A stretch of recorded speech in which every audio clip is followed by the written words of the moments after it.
throw them on your fruit trees, onto larger crops or non-food crops. A perfect way to combine in the third world, in the developing countries, a way of taking a huge resource of human waste and turning what we now consider to be something offensive and bad into something which is productive for the society.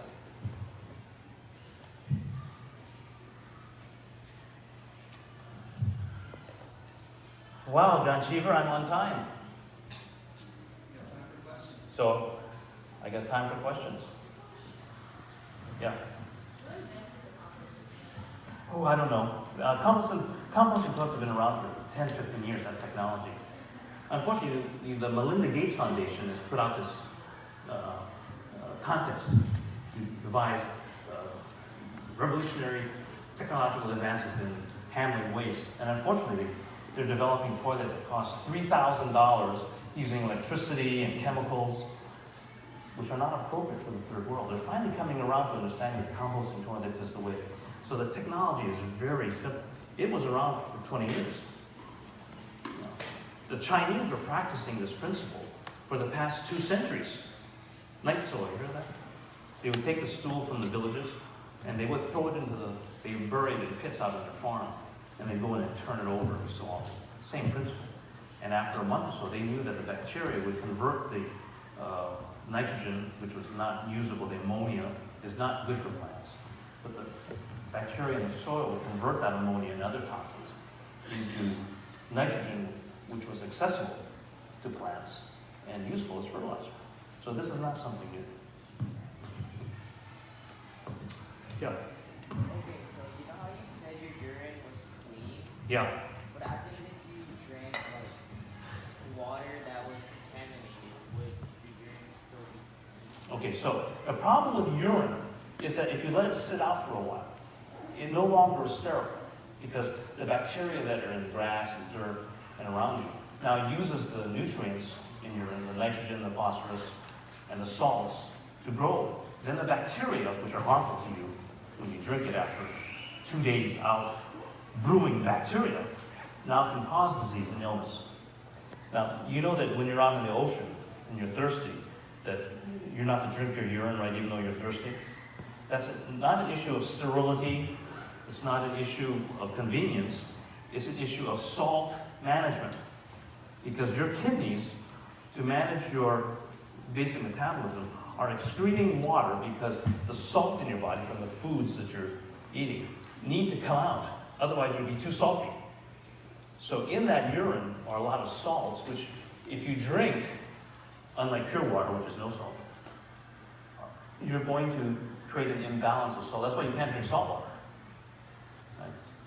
Because it would kill you. Urine is the same way. You cannot drink urine for a long period of time. It's not a viable way of surviving thirst. Yeah.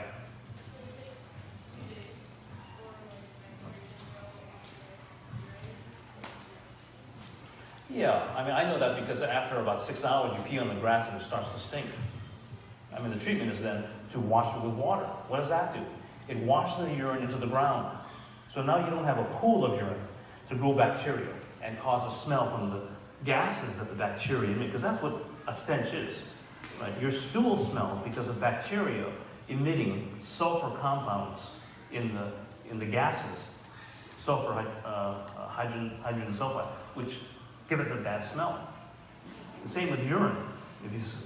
If you pee on your sidewalk or your cat pees on the rug, it stinks because of the bacteria growing. But if you wash it into the soil around your plants, there is no smell because the urine now dissipates into the soil, is immediately absorbed by the ground, and because it's not liquid anymore, is not prone to bacterial decomposition. Yeah.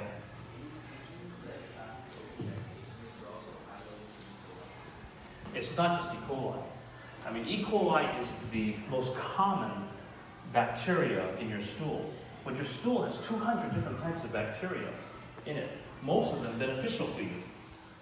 If you do enough reading, you'll find out that your health, your body weight, the most amazing. Your mental health, These kids will never hear me. your immunologic And health it's is positively influenced by the majority of the bacteria that are in your some gut. stuff that every day we just. E. coli is normal there. It's only the certain bad strains that cause disease.